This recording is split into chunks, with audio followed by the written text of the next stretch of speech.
त्रिपुरा में इस बार बेहद कड़ा मुकाबला दिखाई दे रहा है। बीजेपी और आईएफटी गठबंधन के खिलाफ लेफ्ट और कांग्रेस एक साथ आए हैं, लेकिन चुनाव से पहले अचानक ही लेफ्ट और कांग्रेस का गठबंधन टूटता दिखाई दे रहा था।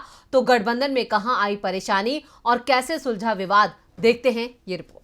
त्रिपुरा में विधानसभा चुनावों के ऐलान से पहले ही सीपीएम और कांग्रेस ने ऐलान कर दिया कि राज्य में पहली बार दोनों मिलकर चुनाव लड़ेंगे।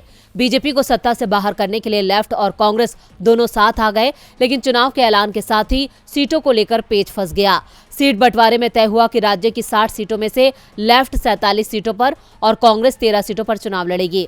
लेफ्ट की ओर से नामांकन प्रक्रिया शुरू होने के साथ ही अपने कोटे के सभी उम्मीदवारों का ऐलान कर दिया, लेकिन कांग्रेस 13 सीटों पर चुनाव लड़ने को तैयार नहीं थी। गठबंधन में पार्टी 17 सीट मांग रही थी और उसने 17 सीटों पर अपने उम्मीदवार भी उतार दिए, जिससे गठबंधन मुश्किल में दिखाई दिया, क्योंकि जवाब में लेफ्ट ने भी सभी 60 सीटों पर अपने उम्मीदवार घोषित कर दिए, जिससे राज्य में लेफ्ट कांग्रेस गठबंधन मुश्किल में फंसा दिखाई दिया।